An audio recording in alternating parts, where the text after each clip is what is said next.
hot take. Everybody overcomplicates gut health, me included, until I did research on this episode. Everybody overcomplicates gut health. Like, what is gut health? What are all these buzzwords? What does it all mean? Gut health, gut microbiome, gut-brain axis. These are all like buzzwords that we hear on social media, we hear on the internet. But what is the gut? Why is it important? How can we take care of our gut? I think we all want to know. And it's not something that is taught to us very well. But truly, we have all the answers. Gut health is simply taking care of yourself from a holistic perspective, just like any other health in your body. So embodying the physical, embodying your gut health is taking care of the rest of you. When my gut was not healthy, I was not healthy. I used to have gut issues. I know so many women with gut issues, including myself. And these women have no idea where to start when it comes to learning about their gut and learning gut health. Welcome back to season 2 of Your Sister the Doctor, where we are embodying our anatomy. And today, I am going to go through a topic that is near and dear to my heart. I'm going to go over a topic that is one of the biggest ways that I have learned to embody my anatomy, which is learning how to heal your gut. I learned how to heal my gut 3 years ago. I learned how to heal my gut and I never looked back. I've had gut issues for as long as I can remember, and I know so many girlies out there who also struggle with gut issues, either intermittently or ongoing, chronically, acutely. We've all been there, right? But 3 years ago, I healed my gut and I never looked back. And I'm going to tell you exactly how I did it. We're going to go over the science of gut health. And in today's episode, we're going over how to embody our anatomy through learning about our gut health, learning how to take care of our gut. I want to make a disclaimer, everyone is different, but I will tell you the formula that I followed personally to heal my gut. Gut issues have always ran in my family. Gut issues were something that I thought was genetic or hereditary and I couldn't escape from, I couldn't run from it. But the truth is there are so many things that are in our control when it comes to our gut health. And by me learning how to manage my gut health, my quality of life has skyrocketed. I'm not even kidding. My anxiety has gotten better. So today I'm going to talk about how I healed my gut. Let's get into it, besties. This is Your Sister the Doctor. Starting off with a bit of science. We touched on in our last episode about the nervous system, that our nervous system has a branch called the enteric nervous system. And that is our gut, the nervous system that controls our gut. Now, what is the enteric nervous system? What is our second brain? You may have heard that our gut is our second brain before. What does that even mean? There's a brain in our gut. So let me break it down for you. The human brain has 86 billion neurons. These are specialized cells that are in the central nervous system that allows our body to process information and provides information about how we should behave throughout our day. The digestive system also contains a ton of neurons. The GI tract contains over 100 million neurons, and this forms the enteric nervous system. This is sometimes referred to as the body's second brain. These neurons line up the entire digestive tract from your esophagus all the way down to your stomach and to your colon. These neurons control a lot of bodily processes that are involved in digestion, including swallowing, enzyme release, nutrient absorption, blood flow to the digestive tract and organs, and elimination. Because the enteric nervous system has such an extensive reach, its neural network is just embodying the entire tract. Sometimes it can work independently of the central nervous system, which is why it's called a second brain. So your digestive tract, the neurons in your digestive tract, act independently of your brain. And it's not like that with any other process in your body. So that is why it is called the second brain. In addition of it working independently of the central nervous system, it also communicates to the central nervous system, oftentimes via the vagus nerve. So gut-brain axis, what is that? What does that mean? The gut and the brain communicate. Both directions, bidirectional. So your brain tells your gut tells your brain. There is a network that connects the two. This allows the brain to influence things like your gut motility, secretion, your immune activity. So the gut can influence your mood, your cognition, and your emotional regulation. Communication between the gut and the brain communicate in various pathways, including nervous system, immune system, endocrine signaling, and bacteria. One of the most important connections between the brain and the gut is the vagus nerve. It is one of the largest nerves in the body. It sends signals in both directions, from the gut to the brain, from the brain to the gut, and it allows the brain to influence digestion. And it allows the gut to send feedback up to the brain. Because there is this two-way connection, your brain and your gut can influence your mental health and behavior, and stress and emotional health can affect your digestion. It's a two-way street. Research has shown that people with GI distress have higher incidences of stress and anxiety. And that's me, baby. But for so many years, scientists always thought that your mental health was impacting your gut, and that was why. That was the only reason. Mental health conditions impacted digestion. However, newest research shows that it works the other way around as well. If you have poor digestion, that can also cause you to have increased stress because it's a two-way road. So in the past, they thought that people, if you have a lot of problems up here, that's why your gut is not working right. However, sometimes it can be a gut issue and that can cause the brain issue. Irritation and inflammation in your gut can send signals to your brain that impacts your mood and your mental state, which is huge to think about because I think for a long time we thought that maybe it's all in your head, that sort of thing. So let's talk about the gut microbiome. The gut microbiome refers to trillions of microorganisms that live in your body, including bacteria, viruses, and fungi that all live in your gut. These microbes play a huge part in digestion, nutrient absorption, immune regulation, and protection against harmful pathogens. A balanced microbiome supports overall health by helping to break down food, producing vitamins, regulating immune responses, and maintaining the intestinal barrier. Your diet is one of the most important modifiable factors that you have impacting your gut. So the types of foods that you eat can really influence what kind of microbes that you have in your body. So your metabolism and your immunity are better if you have a more diverse gut microbiome, because this helps with healthy communication across the gut-brain axis, which is that connection. So there's also neurotransmitters that are produced in the gut. It doesn't just digest your food.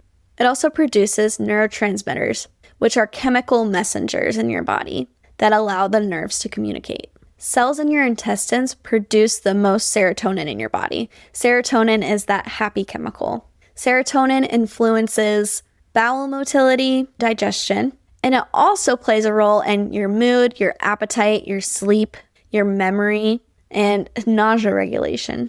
Gut microbes also produce GABA, which is a neurotransmitter that helps with anxiety, fear response, and relaxation in your nervous system. So the gut microbiome influences emotional states, cognitive function, and stress response. Your immunity and your gut health also go together. The digestive tract helps regulate what things enter the body and which are excreted from the body, making it a major part of your immune defense.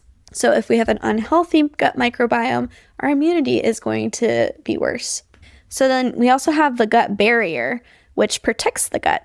The intestinal barrier plays a crucial role in protecting the body from harmful substances and allows nutrients to be absorbed appropriately. There are 3 layers: the outside protective mucosal layer, the epithelial layer that allows some permeability, and an inner layer that includes neurons and immune cells. Together, all these layers regulate what passes from the digestive tract to the bloodstream to the rest of the body, which is huge. When this barrier becomes weakened or more permeable, sometimes that is referred to as leaky gut. Bacteria, toxins, inflammatory compounds can enter circulation. So what could cause this? a high sugar diet, chronic stress, excessive alcohol use, and certain medications.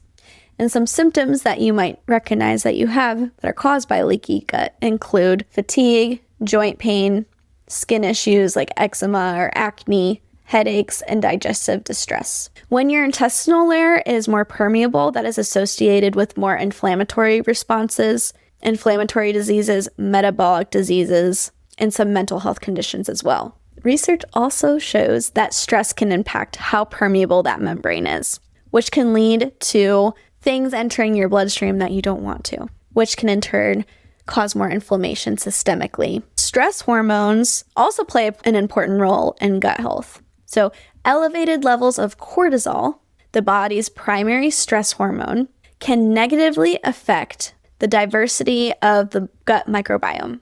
Disruptions in the diversity of the gut microbiome may cause some digestive issues, such as bloating, abdominal discomfort, and irregular bowel movements. Chronic stress can also lead to the inflammation and disrupt communication across the gut-brain axis. Symptoms associated with higher cortisol may include fatigue, weight gain, mood changes, impaired cognitive function, weakened immunity, and skin issues, such as breakouts and sensitive skin. Research also shows that gut microbiota influences emotional responses and regulation, and cognitive function. Changes in microbes have been associated with conditions such as anxiety, depression, and even autism spectrum disorder. Let's talk about some interventions that are supported by research. So, psychobiotics. It's a certain type of probiotic that influences mental health. They are sometimes referred to as psychobiotics.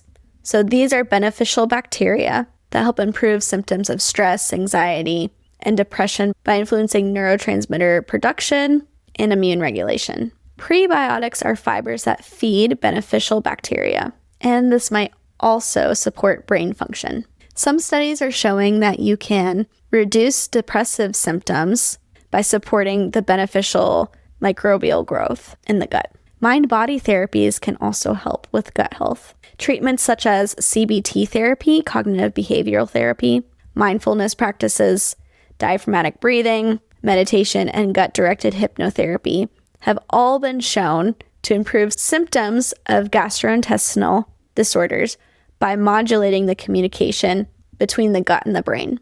Gut-brain hypnotherapy has demonstrated significant effectiveness in treating IBS, with many patients experiencing improved symptoms and quality of life. So diets and foods that support your gut health. Diet strongly influences the health of the microbiome and the gut-brain axis. Several food groups are particularly beneficial for gut-brain health, including omega-3s found in fatty fish. These may be beneficial to gut bacteria and reduce the risk of certain brain disorders. Fermented foods such as yogurt, kimchi, sauerkraut contain beneficial microbes that can alter the gut microbiome and influence brain activity.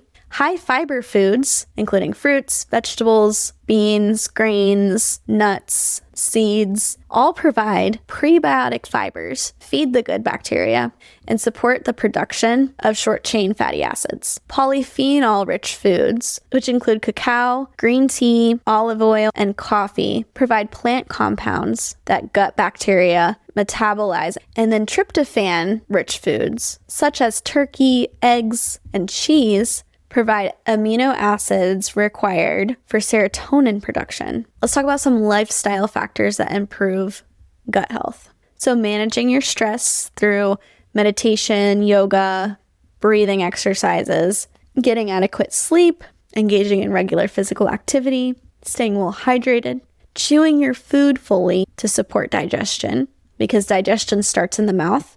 Your saliva has these enzymes that help break down food. So if we chew slower and help break that down, that'll make things easier. As it moves down let's talk about the gut-brain barrier and skin. So the gut microbiome also impacts your skin as well. Researchers call this the gut-brain skin axis. So creative. Microbes in the gut help digest food and produce metabolites that enter the bloodstream and influence other organs, including the skin. When the microbiome becomes imbalanced, inflammatory compounds can circulate through the body and contribute to skin conditions such as acne. Diet plays a huge role in this process. Ultra-processed foods often lack the fiber and nutrients needed to support beneficial bacteria, allowing harmful bacteria to spread. These bacteria that are harmful may destroy the gut lining, allowing toxins to enter the bloodstream and trigger inflammatory response that increase oil production and clog pores. Hormonal signals can also influence acne. For example, skim milk can contribute to acne because removing fat from milk concentrates certain hormones that can stimulate insulin, signaling insulin-like growth factor. These signals increase the oil production and skin cell turnover, increasing the risk of clogged pores and breakouts. Because acne can be influenced by both internal and external factors, treatment may involve a combined approach, including dietary changes, lifestyle modifications, and topical skincare treatments. So all in all, the gut is more than just a digestive organ. The communication between your gut and your brain influences so many things, including your mood, your cognition, your inflammation, your stress response, and your skin health. Because your diet and your lifestyle significantly shapes the microbiome, nourishing the gut through fiber-rich foods, fermented foods, stress management, sleep, and movement may play a huge role in supporting both your physical and your mental well-being when it comes to your gut. Okay, guys, that was a lot of information. So let's talk a little bit about gut health. Thanks for listening to that doctor advice, a little snippet on Gut Health 101, Gut-Brain Axis 101. Now let's talk some sister advice. I had a listener actually ask me a question about this. She was wondering how to care for your gut if you have chronic constipation. And this is something that I actually work with my patients. I work with a lot of constipation patients, but I've also been on the opposite end of the spectrum, so I'm going to talk a little bit about both.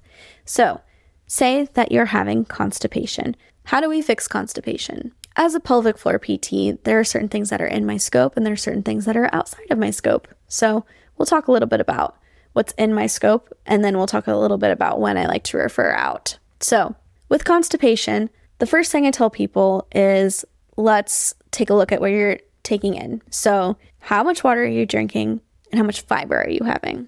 Okay, so half of your body weight in ounces of water per day is the general recommendation, and most people are not meeting that. So that's why I really iterate, drink your water, and then we're going to slowly progress the foods that have fiber in it. Okay, so maybe track the food that you're intaking currently and see if we can add in some more fiber.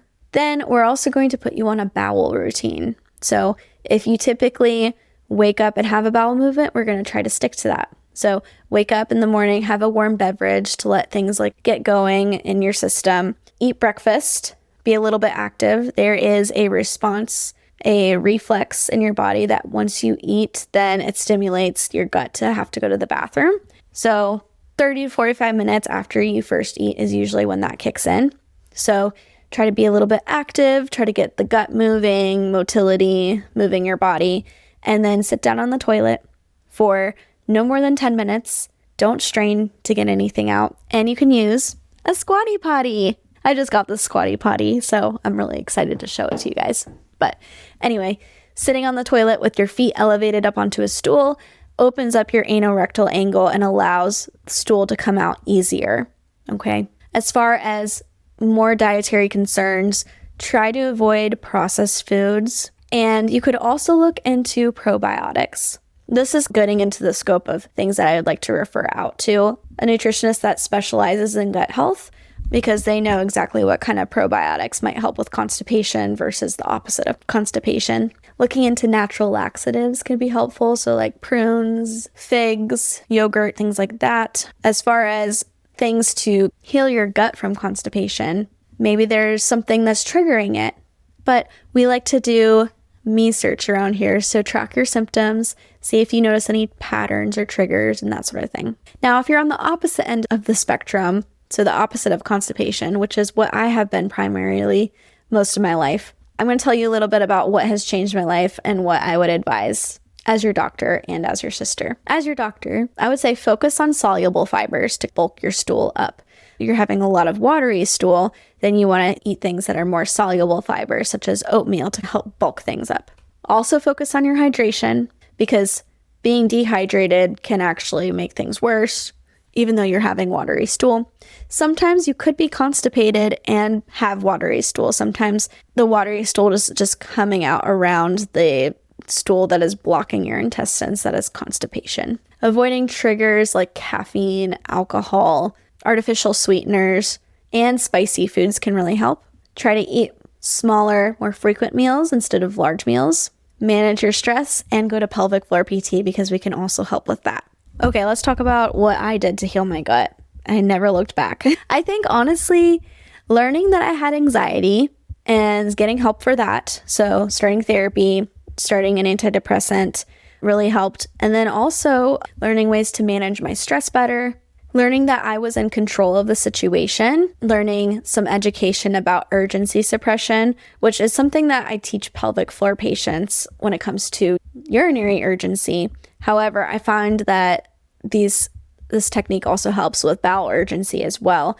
You want to have a bowel movement if you actually have to go to the bathroom, but I was in the cycle of having to continuously have a bowel movement because of my anxiety. Like, say I was in the car and I had the urge to go to the bathroom, then I would say, oh man, I really have to go right now. Oh my gosh, what happens if I don't find a toilet? And my mind is spinning and I'm like freaking out. I'm telling my bowels it's time to go to the bathroom. But that is a nervous system response, okay? So the first thing that happens that I needed to do is try to calm my nervous system down, take some deep breaths, don't think about the bathroom, okay? Do some fast squeeze Kegels. So squeeze your pelvic floor, pump it back up in there. I know that sounds crazy, but it does work. And then I was able to hold it and control. Don't rush to the bathroom. If you see the toilet, don't just let everything out. You're in control. Do your breathing, your diaphragmatic breathing. Calmly walk yourself to the toilet, sit down, and then you can go to the bathroom. No straining to use the bathroom. You want to breathe. So what you want to do is think about breathing into your diaphragm, belly big, belly hard. You're letting the pelvic floor open up and relax. I'd imagine like a blooming flower. So you're letting things relax, okay? So learning that actually helped me a lot with my bowel urgency that I was having. Staying hydrated, managing my stress, learning how to control myself when an urge happens, learning to suppress my urge for a short period of time, because you do want to have a bowel movement. If you actually have to go to the bathroom, you don't want to delay that. And then starting a probiotic.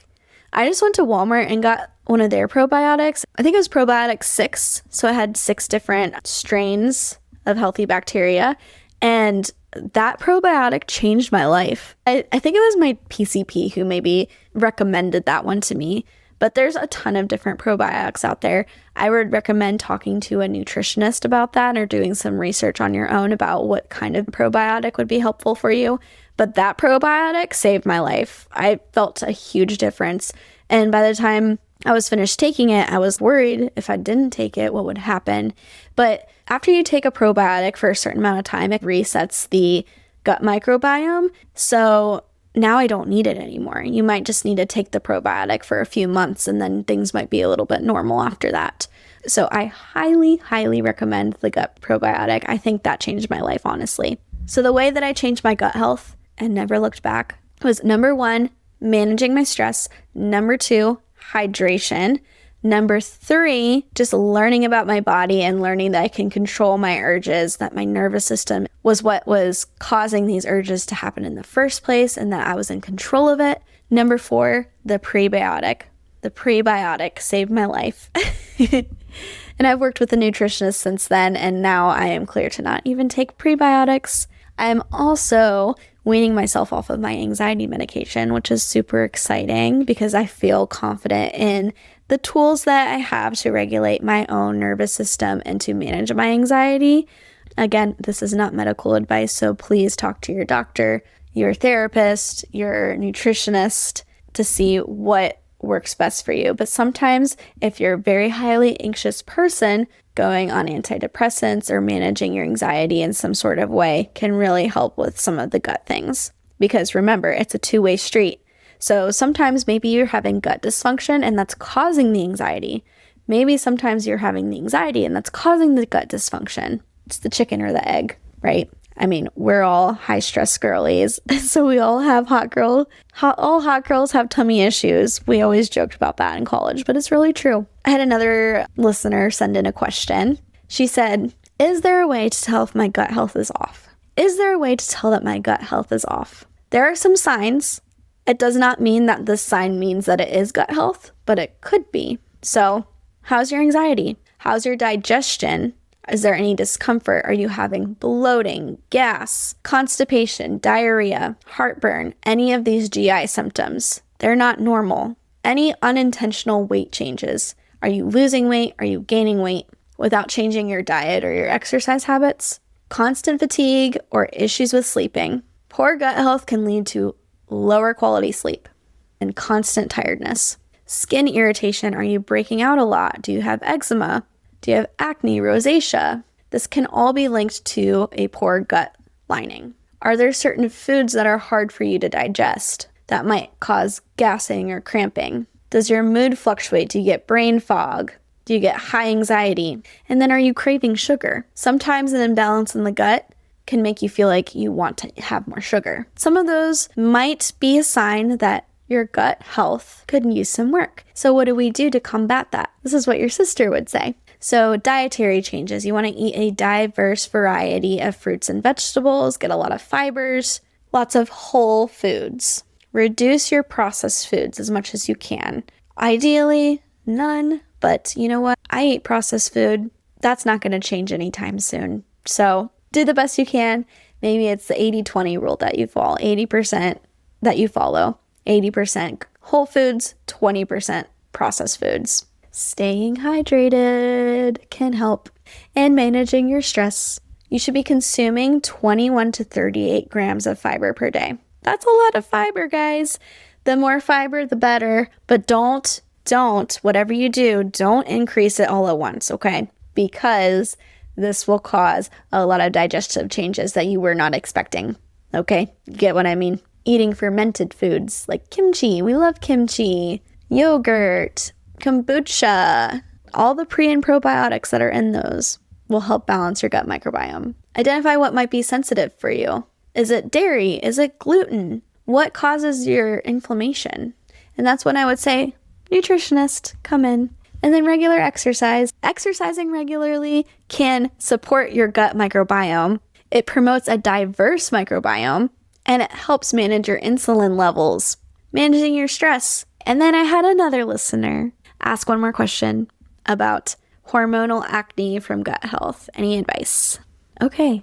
And my advice is same as above. Honestly, same advice. Fiber, probiotics, healthy fats, omega-3s, hydration, stress management, sleep management. And then they also found that zinc and vitamin D can also help with acne. You want to focus on a balanced, anti-inflammatory diet, regular movement, quality sleep, and stress-supporting nutrients. And then if you're also thinking about skincare, choosing gentle products that support your skin barrier, not stripping it. Okay, so guys, we broke down what the heck the gut-brain axis is, what is gut health, what does that scientifically mean, and what does that mean for our daily lives. I healed my gut 3 years ago, and I've never looked back. The prebiotics saved me. All these other things are still a work in progress, but it did get me to a point where I feel very comfortable with my gut now.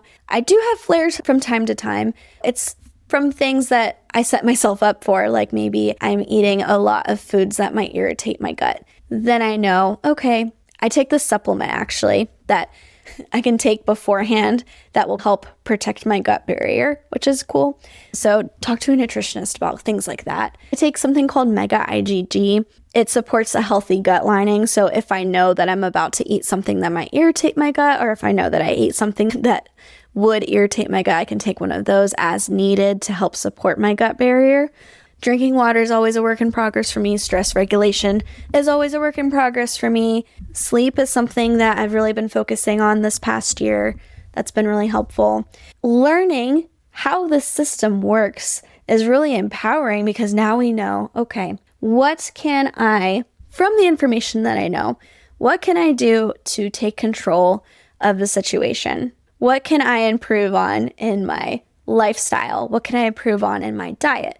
Are there supplements that I can take? You're not broken. Your body is doing its thing. When my gut was not healthy, I was not healthy. Okay? I've healed my gut and I've never looked back because now I'm healthy. And now I'm not afraid to get in the car after I eat a big meal because I've managed that. And I have tools to help regulate myself. It all comes back to the nervous system. It all comes back to the knowledge that I've gained. It all comes back to my confidence in myself, which is crazy. But that's just my personal story. There are resources available to you if you need it, including me. So if you need some advice specifically on your gut health, please reach out to me. I would love to hear from you. If you have any questions about any previous episodes or you have any requests for future episodes, also please let me know. Send me a DM on Instagram at sisxdoc or comment below on any of my videos via Spotify, YouTube. I'm also on Apple Podcasts. I hope something has resonated with you today. If it has, please leave a comment below, and I will see you next week. This was your sister, the doctor. Remember, you are the expert of you, and I'll see you next time.